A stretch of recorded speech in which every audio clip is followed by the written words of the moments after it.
21h, dans un instant, spécial municipal depuis le train forum avec 2 débats dirigés par Jean Carré. Chewing-gum au goût très frais. T'en as? Disons, il n'y a plus de chlorophylle. Mais il y a du spermate. Mais qu'est-ce que tu fais? Je marche. D'abord, par ordre alphabétique, Jacques Chirac. 44 ans, né à Paris, marié, 2 enfants, conseiller référendaire à la Cour des comptes après l'Institut d'études politiques de Paris et l'ENA, l'École nationale d'administration. Tout de suite la politique, aux côtés du Premier ministre Georges Pompidou, puis du président Pompidou, avec parallèlement une carrière parlementaire en Corrèze. 7 fois secrétaire d'État, je ne me suis pas trompé dans les ministres. Je crois. C'est ça, oui. 7 fois secrétaire d'État ou ministre de 1967 à 74, puis de mai 74 à août 76, Premier ministre du président Giscard d'Estaing, auquel il avait rallié l'UDR. Depuis président fondateur du RPR, Rassemblement pour la République, né des cendres de l'UDR, et leader de l'UPP, Union pour Paris, Jacques Chirac est candidat à la mairie de Paris contre son ancien ministre Michel Dornano. On dit que Jacques Chirac est un arriviste. Écoutez, quand on fait de la politique, l'objectif de la politique, c'est le pouvoir. Et quand on est au pouvoir, l'objectif du pouvoir, c'est le pouvoir au-dessus, jusqu'au pouvoir suprême. Alors qu'il soit ambitieux, c'est certain, qu'il ait une ambition politique qui ne s'assigne pas de limite. Après tout, il a été le 3e dans l'État, il a été Premier ministre. Que reste-t-il devant, sinon d'être le premier président de la République? Alors, c'est un arriviste qui est en train d'arriver, ou du moins qui est arrivé déjà assez loin. Est-ce que la mairie de Paris, c'est un strapontin pour la présidence de la République, une étape?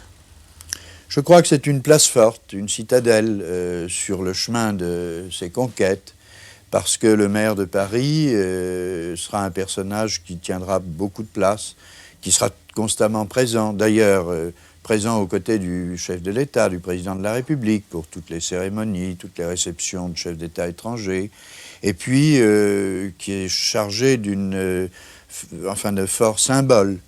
Il sera le maire d'une ville de 8 millions d'habitants, enfin au sens large, cœur de la France, d'une France d'ailleurs beaucoup trop centralisée. Il sera un pouvoir face à l'autre pouvoir, le pouvoir national, même si la réalité de son pouvoir est finalement assez réduite. Je donne la parole à Jacques Chirac, futur maire de Paris.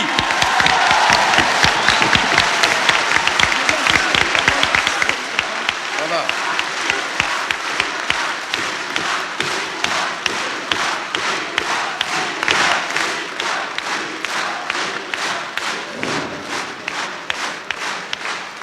Parisiennes, Parisiens, amis et compagnons. Paris, c'est une blonde qui plaît à tout le monde.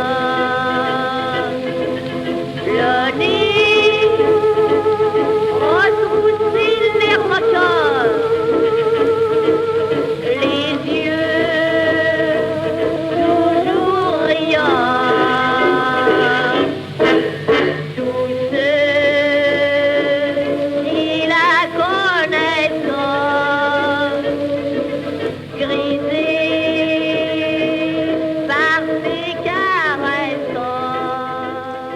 Paris, une belle blonde, comme l'on comprend qu'elle soit tellement convoitée. Des prétendants, elle en a beaucoup. Ses principaux sont ici avec nous en direct. Êtes-vous prêt à tout abandonner pour Paris? Qu'est-ce que vous appelez tout abandonner, monsieur? Vous avez plusieurs amours, monsieur Chirac. On le sait, la Corrèze, Paris, alors jusqu'où irez-vous? Les Parisiens sont des gens qui, pour la plupart d'entre eux, sont des provinciaux, profondément attachés à leurs origines, et qui ont leurs racines profondes, leur inspiration dans leur province. Et je trouve pour ma part qu'un élément important de l'équilibre de l'homme politique est de ne pas rompre précisément ses racines. Et c'est mon cas. Et c'est la raison pour laquelle, je vous le dis très clairement, monsieur Berriot, si d'aventure je suis maire de Paris, je n'ai pas pour autant l'intention de renier mon origine provinciale, ni de couper les racines qui sont les miennes, c'est-à-dire les racines corréziennes. C'est Et pas ce je qu'a dit crois me- que c'est un élément fondamental, mais ce n'est peut-être pas ce qu'a dit M. Dornano, mais chacun son point de vue, si vous me permettez. Je crois que c'est un élément fondamental d'un équilibre humain.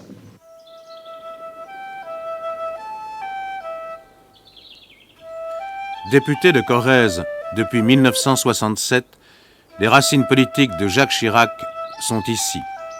En 10 ans, 4 à 4, il a gravi tous les échelons du pouvoir.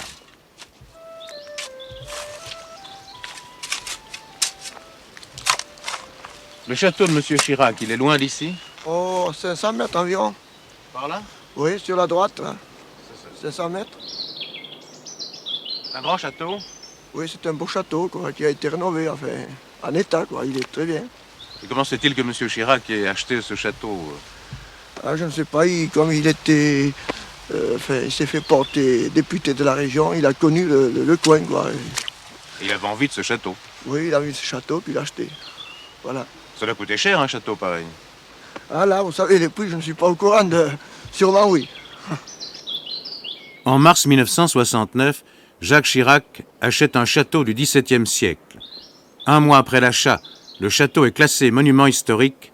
De ce fait, Jacques Chirac ne paye pas d'impôts pendant plusieurs années. C'est légal, mais politiquement, c'est une affaire.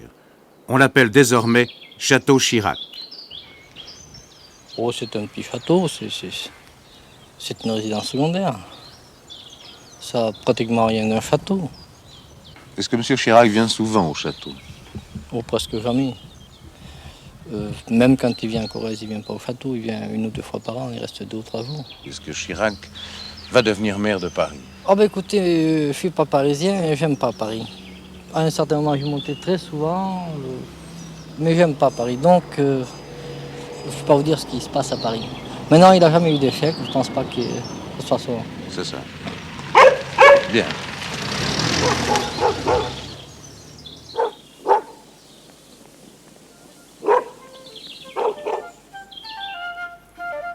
Au printemps 1967, Jacques Chirac débarque en Corrèze où son grand-père avait été instituteur. Gaulliste, il gagne les élections dans une région traditionnellement à gauche. En principe, c'est une surprise, mais 3 ans auparavant, parce qu'il était proche du pouvoir, dans le cabinet Pompidou, il avait arrosé la Corrèze de subsides en tout genre, logements, piscines olympiques et routes. Jacques Chirac pouvait écrire dans une lettre à ses électeurs « Ce que j'ai pu obtenir pour la Corrèze, j'ai préféré l'obtenir avant les élections, rompant ainsi avec les habitudes anciennes. »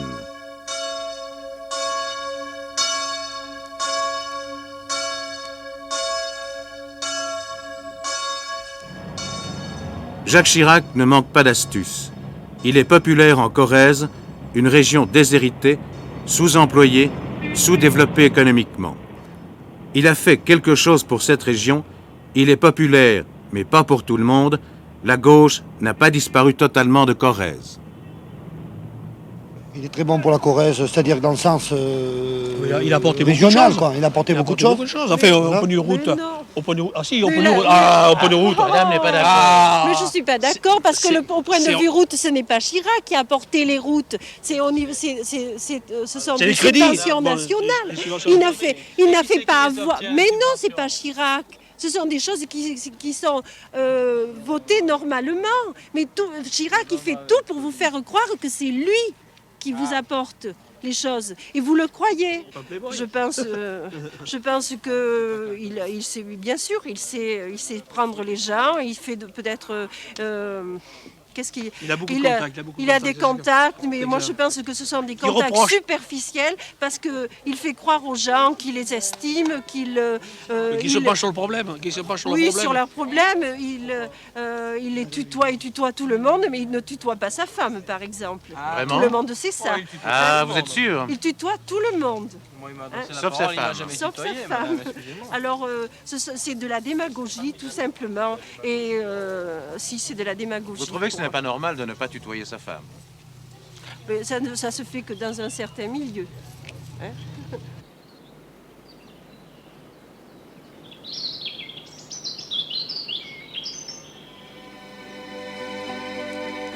pour que la Seine ne charrie plus de poissons morts, qu'on s'y promène et qu'on y puisse rêver encore, pour que Paris des artisans, pour que Paris des petits marchands, dans chaque rue continue comme avant.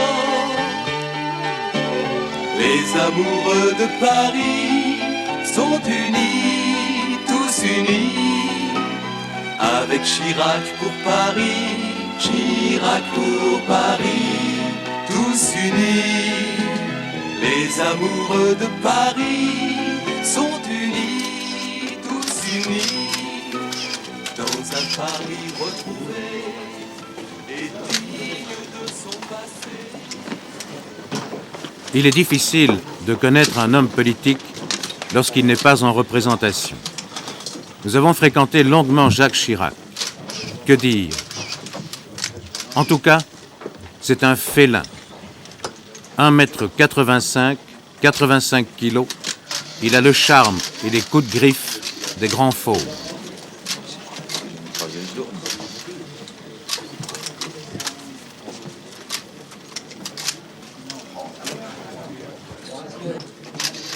Un visage qu'il s'efforce de contrôler, mais à quel rythme bat son cœur.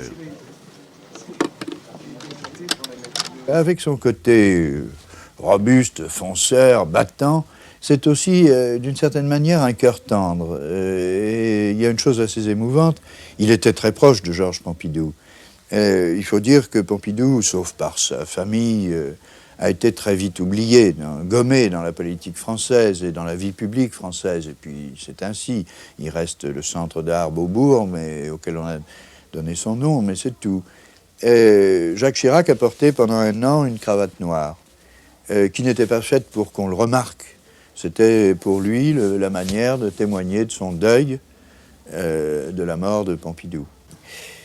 Fidélité en amitié, fidélité dans la camaraderie de combat, et cela va de soi, c'est l'autre face de la médaille, rancune à l'égard de ceux qui, une fois, ou vous ont manqué, ou que vous avez trouvé sur votre route, ou a fortiori en politique de ceux qui vous ont trahi, même si l'on trahit soi-même. Vous semblez dire qu'une des fragilités de Jacques Chirac est celle de tous les hommes politiques qui veulent en plus être aimés. Oui, ils sont rares ceux qui admettent de n'être pas aimés, et plus rares encore ceux qui se résignent à être, sinon détestés, au moins âprement critiqués, et qui savent que cela fait partie de la fonction, qu'on est là pour recevoir des coups, et en donner aussi. Lui, il est nettement de la race qui, en plus, voudrait être aimé. C'est parfois assez poignant parce que, justement, il est combatif, alors il donne des coups. Alors, on lui en porte et il en reçoit. Mais il est manifestement de la race qui voudrait être non seulement approuvé, non seulement loué, mais aimé. On dit que Jacques Chirac est sensible au charme féminin.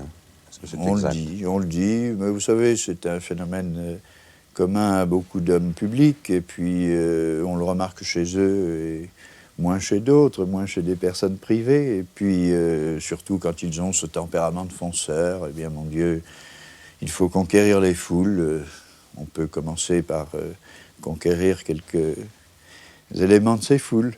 Quelques femmes. Par exemple. Vous êtes un peu mystérieux, Monsieur le Président, on ne connaît rien de vous personnellement, on connaît très peu votre famille, on voit très peu votre femme et vos enfants, vos deux filles. Est-ce que c'est voulu, c'est volontaire? Pas du tout. Je ne suis pas de ceux qui estiment qu'on doit utiliser sa femme ou ses enfants comme des articles de promotion, n'est-ce pas? Et en revanche, ma femme m'aide beaucoup. Elle m'aide notamment en Corrèze. Elle est d'ailleurs élue elle-même en Corrèze comme conseiller municipal. Elle se représente cette fois-ci. Et depuis que je suis candidat à Paris, elle fait avec moi la campagne à Paris. Elle ne la fait pas obligatoirement devant les caméras de la télévision, mais elle la fait de façon très active, jour après jour, pour aider les différentes listes de l'arrondissement chaque fois qu'on le lui demande, c'est-à-dire constamment. Quant à mes filles, elles sont étudiantes. Enfin, l'une est lycéenne et l'autre est étudiante. Et elles ne sont pas engagées politiquement. Elles soutiennent mon action, elles sont en complet accord avec moi, mais elles ne se sont pas engagées. Et je ne vois pas pourquoi j'irais les propulser sur le devant de la scène à des fins purement personnelles. Ce n'est pas mon sentiment, ce n'est pas ma manière de faire. On ne connaît pas vos goûts, on ne sait pas si vous aimez la musique, on ne sait pas si vous aimez la peinture, quel film vous aimez, ou si vous aimez le cinéma ou pas, ou l'art en général. Eh bien, écoutez, je ne suis pas très musicien. Je n'ai pas une très bonne oreille et je suis d'ailleurs souvent un peu agacé par les gens qui se prétendent musiciens et dont manifestement les compétences en la matière sont souvent réduites. En revanche, je suis passionné par tous les arts plastiques. J'adore la peinture, j'adore la sculpture, j'adore les meubles, j'adore tous les objets. Et quand j'ai quelques instants, je me promène chez les antiquaires. Vous êtes de la radio-télévision belge, je peux vous dire que je connais pratiquement tous les antiquaires de Bruxelles, et un grand nombre d'entre eux me connaissent aussi, parce que lorsque j'étais ministre de l'Agriculture et que je passais tous les 15 jours, 24 ou 48 heures à Bruxelles, je me débrouillais toujours pour aller traîner chez les antiquaires de Bruxelles. Vous avez la chance dans cette ville d'avoir probablement parmi les meilleurs d'Europe et peut-être du monde, notamment dans certaines disciplines, en particulier la haute époque, et j'avais un très grand plaisir à aller voir les antiquaires. Je m'en suis pas privé. Est-il exact que vous ayez fondé un club de ceux qui n'aiment pas la musique et osent le dire? Non, ça c'est une boutade également. La femme du président de l'Assemblée nationale, Mme Lucifer, et d'ailleurs M. Michel et Mme Michel Dordano, qui, comme moi, partageaient un sentiment d'irritation à l'égard de ceux qui prétendent en permanence être en extase devant la musique et qui en réalité ne la goûtent pas beaucoup, avons fondé un club de ceux qui n'aiment pas la musique et qui osent le dire. C'était naturellement une boutade. Est-ce que vous avez le sens de l'humour, Monsieur le Président? Est-ce que vous êtes sensible à l'humour? Je suis sensible à l'humour. Ce n'est pas à moi d'apprécier si j'ai, moi ou non, le sens de l'humour. Quel humour aimez-vous? J'aime beaucoup l'humour britannique. Je trouve qu'il est plein de charme, plein de sel, et que c'est un élément de décrispation, comme on dit aujourd'hui dans la vie, et qui est utile. Vous avez besoin de décrispation pour le moment? Vous savez, dans la société contemporaine, on a besoin en permanence de décrispation. Ce n'est pas un phénomène personnel, c'est un phénomène collectif.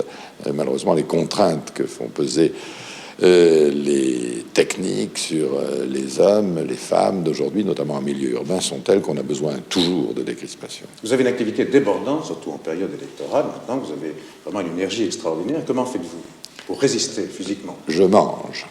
Je suis gros mangeur. Il paraît que vous avez un solide appétit. J'ai un solide appétit. Je ne suis pas un gros dormeur, mais j'ai un solide appétit. Et c'est pour moi tout à fait. Pouvoir, on ajoute encore. Eh bien, l'avenir le dira. Cette élection municipale à Paris est une élection politique qui prélude aux prochaines élections législatives où, une fois encore, la France aura à exprimer un choix à un moment difficile de son histoire.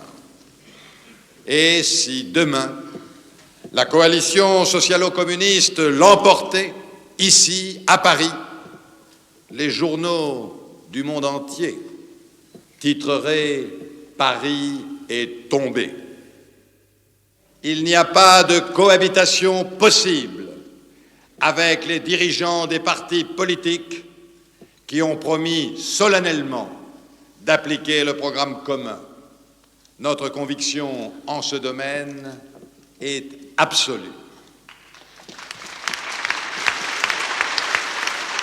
La logique du marxisme, qui inspire totalement ce programme commun, menace en effet tout ce qui est notre acquis national.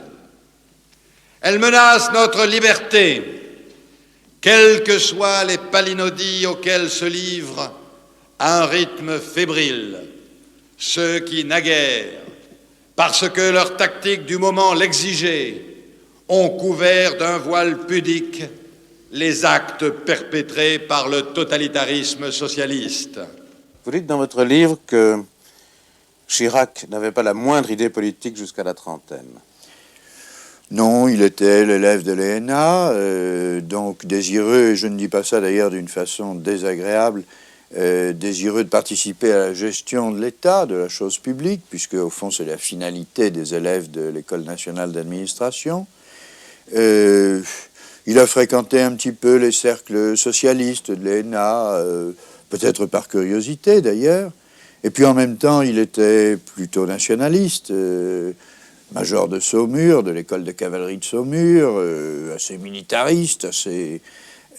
il n'avait pas fait de choix entre tout cela. Il a été partisan de l'Algérie française, du maintien à tout prix de la France en Algérie, adversaire de l'indépendance. Et puis il s'est rangé aux idées politiques du gaullisme. Mais Chirac aurait fait un militaire ou un bon militaire. Sûrement, ça aurait fait un brillant jeune colonel. Et d'ailleurs, il y a un côté colonel dans son attitude, même dans sa démarche politique. Est-ce que c'est inquiétant, dangereux, cet aspect des choses? Vous savez, nous ne sommes plus à l'ère des putschs militaires, en tout cas dans nos pays. Nous sommes plutôt à l'ère des colonels en veston. Alors c'est une affaire de tempérament plus que de fonction dans la vie publique. L'avenir n'est pas aux disciples de Marx. L'avenir n'est pas davantage aux sceptiques d'un monde finissant. L'avenir appartient à ceux qui voient loin, qui pensent juste, qui veulent fortement. L'avenir est à nous. Nous le construirons ensemble et c'est aujourd'hui qu'ensemble, nous commencerons à le faire à Paris.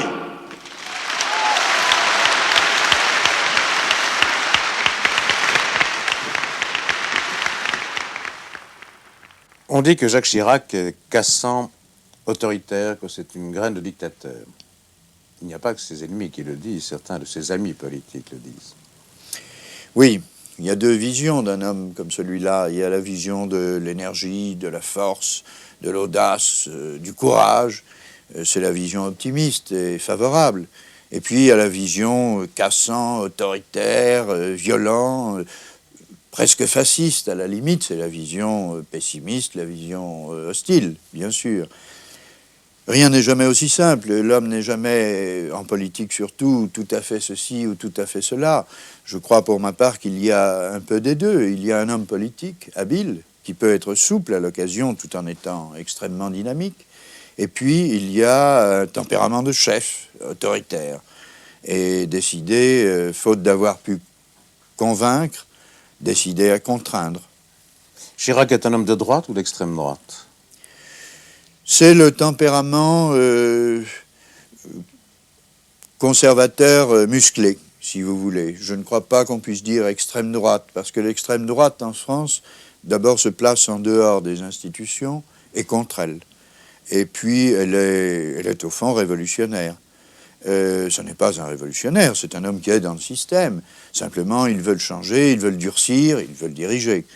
Je dirais conservateur musclé. Un homme d'ordre. D'ordre à coup sûr, et d'abord. D'ordre avec un côté même moralisateur, un côté qui privilégie, si vous voulez, les vertus traditionnelles, du moins en parole et en programme, sur tout ce qui est nouveau, tout ce qui change et qui peut effrayer.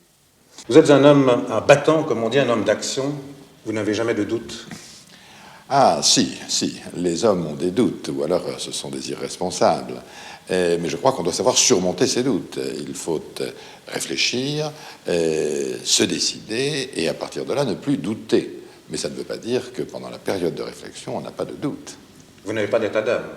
Je n'ai pas d'état d'âme. Je ne suis pas quelqu'un qui ait des états d'âme.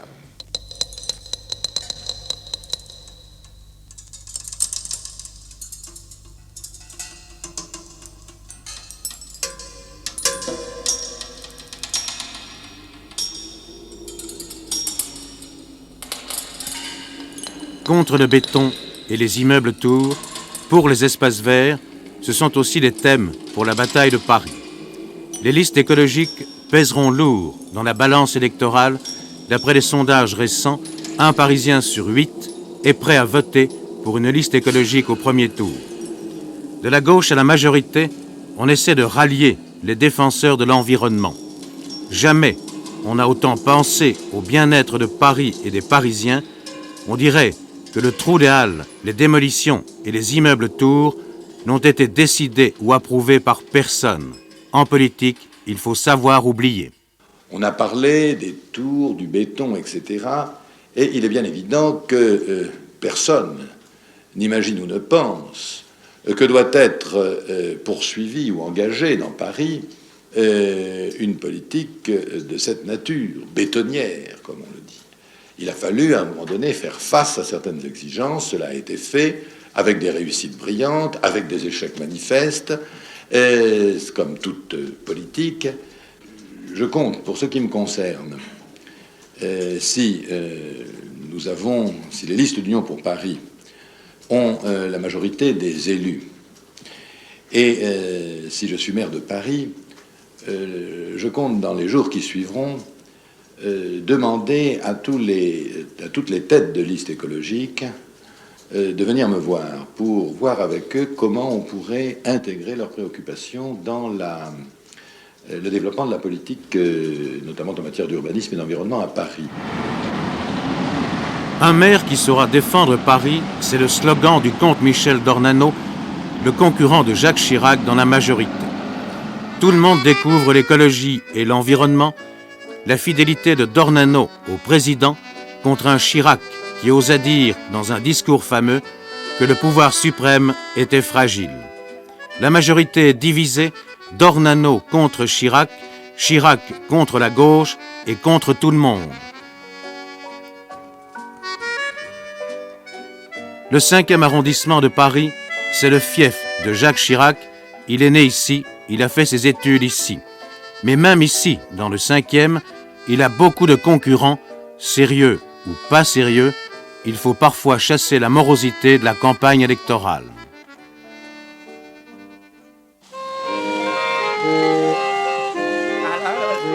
Vous pouvez danser.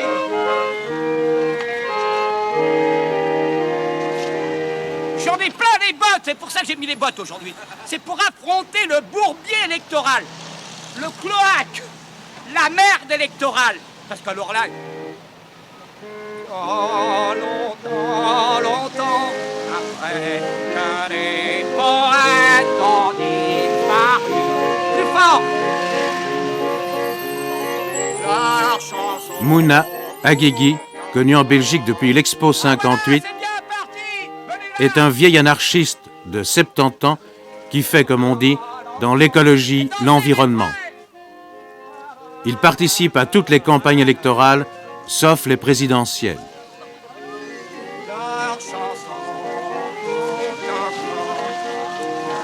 Allez-y, dansez, jetez des machins, jetez des serpentins. Mais quand on est... Ça fait rien. Tu fais... Non, je peux pas les faire. Non, ça, on verra bien. Prenez les serpentins, là.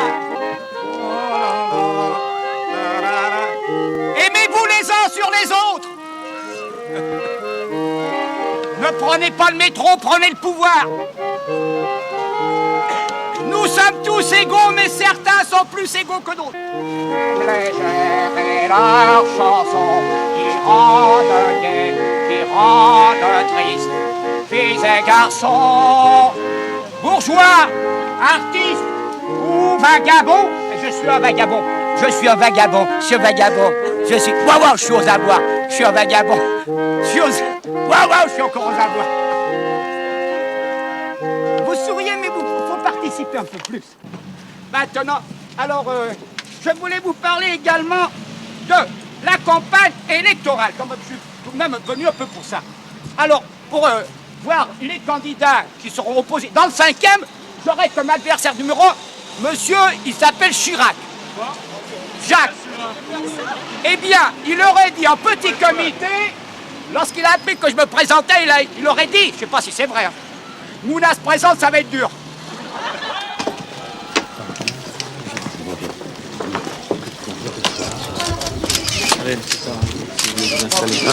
C'est fait? Non,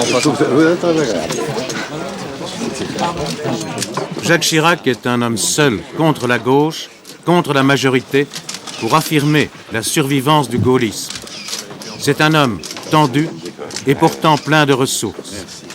Et nous a-t-il semblé, dans les yeux, des rêves et une obscure nostalgie de ce qui n'est pas la politique politicienne, selon le mot du général de Gaulle. Tu peux nous trouver un cendrier.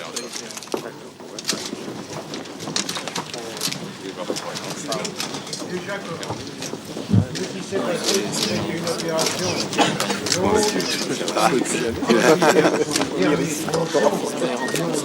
Donne l'occasion de vous montrer le studio.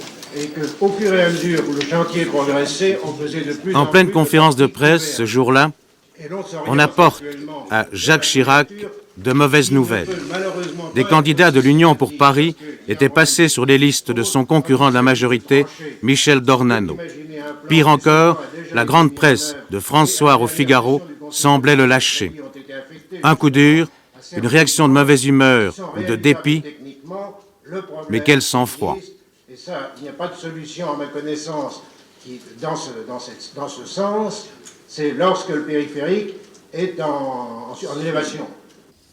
Il semble très nerveux, même lorsqu'il paraît en public. Il joue avec ses lunettes, il joue avec ses mains. Il y a toujours un jeu, en effet, d'impatience, de tension. Et d'ailleurs, c'est un homme qui, manifestement, vit dans une atmosphère de tension, avec un côté impulsif, et puis en même temps, un côté calculateur, car c'est un animal politique. Mais précisément, comment expliquer cette tension, cette nervosité chez un homme qui est un animal politique et un calculateur? Vous savez bien, il y a deux types d'hommes politiques au point de vue du caractère. Il y a celui qui se replie dans la réflexion, qui n'agit qu'à coup sûr, à pas compter, qui n'avance ses pions qu'un à un, en vertu d'une stratégie élaborée. Et puis il y a celui qui fonce, qui a la réplique matraquante, qui a le geste, la décision immédiate, qui est toujours sur la brèche, toujours le premier à l'assaut. C'est le tempérament de Jacques Chirac. Toujours tendu, nerveux, toujours en mouvement, et à bondir, à foncer, tête baissée, s'il le faut. Vous savez quel était son totem quand il était scout, quand il était un petit garçon chez les scouts, avec un grand chapeau et toujours prêt. Eh bien, on l'appelait, c'était le totem de Chirac, bison égocentrique. Il est resté assez égocentrique et terriblement bison. Non, mais c'est pas vrai. C'est pas vrai? Non. Ce n'était pas bison égocentrique? Non, ce n'était pas. Je ne sais pas qui a fait courir ce bruit, mais ce n'était pas exact. Je l'ai lu, effectivement. Ça a même été écrit. Je ne m'en souviens pas, pour ne rien vous cacher, je ne m'en souviens pas. Et personne, j'ai essayé de faire des recherches, mais je n'ai trouvé personne qui s'en souvienne. En tous les cas, celui-ci avait été lancé comme une boutade au départ, mais je n'ai jamais pu avoir la vérité sur ce point. Bison, je comprends, vous êtes fonceur, mais égocentrique, est-ce que vous l'êtes, monsieur le Président? Écoutez, on est toujours un peu, sinon égocentrique, tout au moins un peu égoïste, et c'est une tendance naturelle de l'homme et contre laquelle il doit lutter. Je ne crois pas être plus égoïste que quiconque, en tous les cas certainement pas égocentrique. Eh bien, décidément, Monsieur Chirac dit n'importe quoi. Et vous avez pu observer, et je m'adresse directement aux auditrices et aux auditeurs, avec quelle aisance il a préféré prendre la tangente pour laisser de côté les Parisiennes et les Parisiens. Il veut se servir de Paris comme marchepied. Monsieur Chirac dit en général le contraire de ce qu'il a fait ou de ce qu'il a laissé faire. Paris vaut bien une promesse, n'est-ce pas, Monsieur Chirac? Et j'ajouterai que, à travers tous les textes que j'ai pu lire de vous, j'ai toujours senti en vous un conservateur. Vous êtes, Monsieur Chirac, un conservateur. Peut-être même autoritaire et brutal. Pourquoi pas? Au point où on en est, n'est-ce pas? Il ne faut pas lésiner. Et c'est tellement vrai... On dit chez moi, vrai, plus c'est gros et mieux ça passe. C'est bien. Ça, on peut dire que vous essayez en effet de le faire. Et j'ajouterai que c'est la raison pour laquelle nous vous combattons résolument. Vous avez d'abord divisé l'UDR pour faciliter l'élection du président de la République. Puis vous avez chiracisé l'UDR. Et maintenant, vous êtes en train d'en faire un instrument qui rassemble. Qui donc, Monsieur Chirac? Tous ceux qui vont aux messes de Monseigneur Lefebvre. Ceux qu'il y a de plus réactionnaires dans notre pays. Vous n'avez pas la jeunesse avec vous. Et les femmes, les travailleurs, tous ceux qui vivent et qui bougent. Jacques Chirac. Vous évoquez, Monseigneur Lefebvre, si tous les militants et tous les électeurs du rassemblement allaient à ces messes, comme vous le dites, il serait certainement très heureux. En revanche, je trouve que vous prêchez un peu comme lui. Non, ce que je voudrais dire... Vous l'avez donc entendu? Ce que je voudrais dire à la radio, comme tout le monde. Ce que je voudrais dire, Monsieur Sarr, c'est que ce que je voudrais savoir, et ce que je ne sais toujours pas, mais c'est pas pour moi, Si c'est je pour suis les socialiste, Parisiens. soyez rassurés, je suis vraiment Oui, socialiste. Monsieur Sarr, n'exagérons pas, n'est-ce pas? J'ai moi aussi de bonnes lectures, puisque vous m'avez cité, moi aussi, de bonnes lectures. En mai 1976, Monsieur Mitterrand, parlant du CRS, disait « c'est un faux parti communiste avec de vrais petits bourgeois ». Alors vous voyez que là aussi on peut avoir, je ne fais pas mienne naturellement cette affirmation, d'ailleurs il ajoutait à la même époque « ces garnements du CRS se piquent de léninisme, ils veulent tirer le programme commun plus à gauche ». Vous avez de l'ambition, Monsieur le Président? L'ambition de battre la gauche, oui. Mais on vous dit très ambitieux, on vous dit même... Mais un homme politique, oui, mais un homme politique est toujours ambitieux. Par définition, ce serait naïf de prétendre le contraire. Mais il y a beaucoup de formes d'ambition. Je ne suis pas ambitieux pour moi-même. J'ai plus exactement d'autres ambitions où je pourrais parfaitement trouver mon épanouissement. En revanche, je suis ambitieux pour la France et je suis ambitieux pour le type de société que je défends. Et si Jacques Chirac n'est pas maire de Paris, est-ce que c'est un échec? À mon avis, c'est qui tout double pour lui. Ou il sera maire de Paris, ou il verra se retourner contre lui beaucoup de ceux qui le suivent aujourd'hui, qui lui demanderont des comptes de les avoir entraînés dans cette aventure, et son personnage politique sera pour longtemps au moins, rien n'est jamais irrémédiable, mais pour longtemps au moins assez abîmé, sinon détruit. Donc si Jacques Chirac échoue, n'est pas maire de Paris, c'est la traversée du désert. À coup sûr, au minimum la traversée du désert. Et peut-être... il n'y a pas que lui qui soit en cause dans cette affaire. Il y a l'homme, bien sûr, mais il y a le mouvement gaulliste dont il a pris la tête.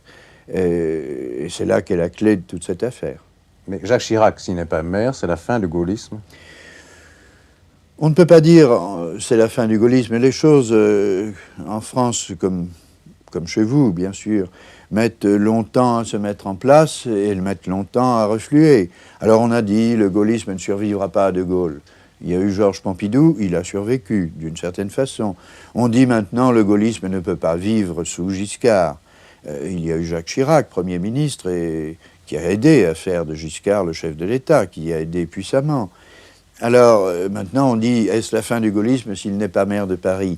Disons que ce serait une étape grave sur le chemin de l'éclipse progressive, de la disparition progressive du gaullisme dans la vie publique française. Et qu'au contraire, le succès de Chirac relancerait, d'une certaine façon, le mouvement gaulliste.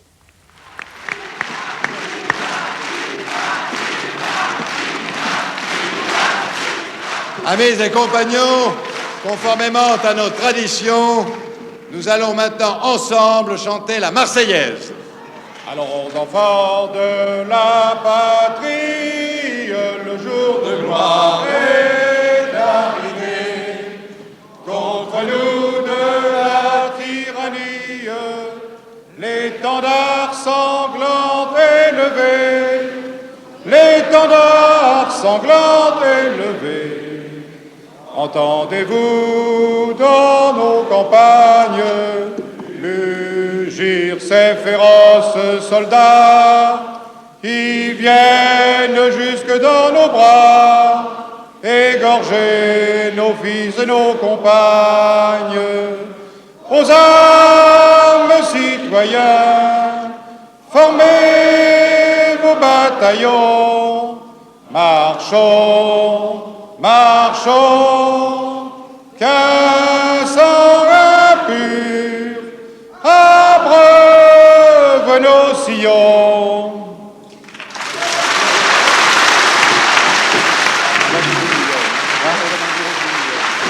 Merci.